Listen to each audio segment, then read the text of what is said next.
Yo les mecs, salut, j'espère que vous allez bien, bienvenue sur cette vidéo d'Henrik Vaquin. Aujourd'hui on va parler des spoilers du chapitre 1085 de One Piece. Aujourd'hui on a des premiers indices qui peuvent nous donner des indications sur les éléments que va nous partager Eiichiro Oda sur le chapitre de cette semaine. Je vous parle du Japon, parce que je suis au Japon cette semaine.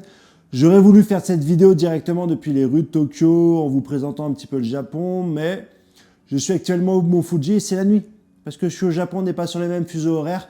Donc je suis obligé de vous faire cette vidéo de nuit parce qu'on a les premiers éléments sur le chapitre 1085 de One Piece. On va pouvoir un petit peu avoir la suite. Je sais que beaucoup de youtubeurs ont parlé de Im-sama, de Lily. Est-ce que Lily est Riri, Fifi, Loulou, la descendance de Im-sama? Je ne crois pas du tout en cette théorie-là. Je l'ai exprimé sur Twitter, donc n'hésite pas à suivre mon Twitter si tu veux savoir un petit peu de ce que je pense sur ces éléments-là et puis sur pas mal de choses, dont Mihawk. Mais on sait que sur le prochain chapitre de One Piece, on va parler principalement de la suite de ce flashback. Ce qui est important, beaucoup craignaient à la suite des événements et des révélations qu'on revienne sur X et que Oda mette un petit peu en de côté les éléments Im-sama, la volonté du dé. Vous vous rappelez de Cobra qui parle de la volonté du dé? Moi j'ai dit un petit peu, c'était un petit peu en dehors de propos. Cobra, tu viens devant le Gorosei, tu sais que ce sont des gens à qui il ne faut pas parler de vérité parce qu'ils se font tuer. On se rappelle du massacre de Ohara. Et je me disais, Cobra, ne répète pas ces erreurs-là, n'essaie pas de retourner dans ces trucs-là. Donc on va parler un peu de ce qui va se passer. On est à plusieurs éléments et plusieurs indices qui nous ont été donnés tout au long de la journée. Le premier, un tonnerre, de l'orage. On pense à deux choses à ce niveau-là. Pour les plus rêveurs, on pense à Enner, qui va peut-être revenir. À chaque fois que des orages nous sont présentés dans les gifs animés qui servent d'indice, on pense à ce personnage-là. Mais là, c'est plus proche de Dragon. On espère qu'on aura enfin la révélation du fruit du démon du père de Luffy, qui potentiellement a un pouvoir qui se rapprochera de la météorologie, ou plus ou moins des pouvoirs de l'éclair, etc. Est-ce que Dragon, à la suite du discours de Sabo, va nous présenter ses pouvoirs par rapport à une haine, ou il va s'énerver en disant « Ouais, il faut que je parle, il faut que je m'énerve et que je présente les pouvoirs », ça peut être une solution. Mais globalement, on va penser à autre chose. En ce qui concerne les autres éléments de ce chapitre, on va avoir un robot qui mange des choses. Et en ce qui concerne Marie-Joas Terre Sainte, quand on parle de robot, on parle du robot qui était isolé sur Ex-Id et qui nous ont permis d'avoir la révélation des mots du docteur Vegapunk qui stipule que la technologie du siècle oublié était plus avancée que celle qu'il y a d'aujourd'hui. C'est celle qui l'a inspiré pour toutes les évolutions technologiques qu'a présenté le docteur Vegapunk aujourd'hui. Donc, est-ce qu'on aura une vérité sur ce robot qui, il y a 200 ans, a grimpé un petit peu le continent de Redline pour aller directement à Marie-Joas Terre 5. Est-ce que c'est lié au pouvoir d'Im-sama? Est-ce que c'est lié à ce qu'il a pu développer? Est-ce que c'est lié aux différentes intrigues? Est-ce que c'est lié à ce pouvoir qui est utilisé sur Lily pour foudroyer un peu l'île? Je ne parle pas bien sûr de Lily qui pourrait être une descendante de la famille Nefertari, parce que je ne crois pas du tout dans cette théorie, mais je crois en son pouvoir. Est-ce que c'est Uranus? N'hésitez pas à me le dire en commentaire. On a aussi les informations d'une personne qui regarde à travers une porte, une lueur, une information qu'il n'aurait pas dû recevoir. Et là, on pense directement au personnage de Sabo.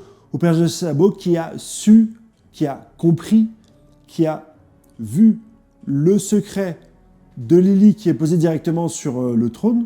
Ça peut être directement une signification. Et en tout cas, cet indice-là nous dit que c'est potentiellement Sabo qui a appris un truc, mais nous dit aussi que ce chapitre sera une suite du chapitre précédent et qu'on aura en tout cas les révélations. En tout cas, c'est ce qu'on avait à ce niveau-là.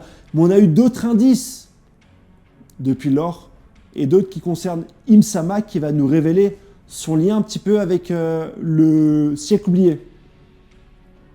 Est-ce que finalement, par son vécu, par son fruit du démon, par ses pouvoirs, ou par sa position, Im-sama est au courant de ce qui s'est passé sur le siècle oublié. On sait qu'elle est au courant, mais est-ce qu'elle a un lien particulier? Est-ce que Im-sama n'est que le satellite du siècle oublié qui se trouve sur notre timeline de One Piece et qui nous permettrait de savoir un petit peu ce qui s'est passé à ce moment-là?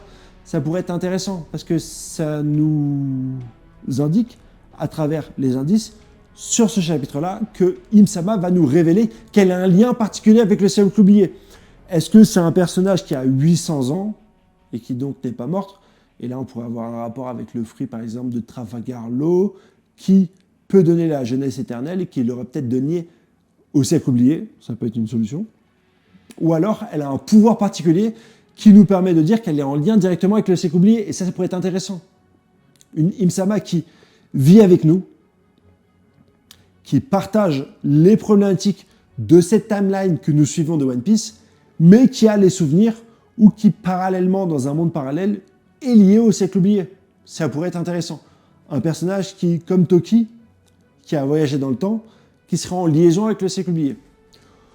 C'est aussi potentiellement quelqu'un qui a uniquement les secrets, et donc ce serait sympa de le savoir, mais on sait que durant ce chapitre-là, elle aura une discussion avec Cobra concernant la volonté du dé. Et je vous avais dit déjà dans mes anciennes vidéos que je trouvais ça un petit peu ramené comme un cheveu sur la soupe. Le fait est que Cobra parle au Gorosei, genre il vient avec un fauteuil roulant, complètement mourant, face à un organisme qui n'est pas très confiant, un organisme qui détruit des îles et qui tue n'importe quelle personne qui révèle des informations sur ces siècles oubliés. Si tu es en connaissance de cause et dans le personnage de Cobra, tu sais que c'est un petit peu dangereux de parler à ce niveau-là, au niveau des secrets, ça pourrait être problématique. Et donc, il y aura une continuation de la discussion entre le siècle oublié et Im-sama. On a d'autres indices assez intéressants, dont un personnage qui est bouffé par des ombres.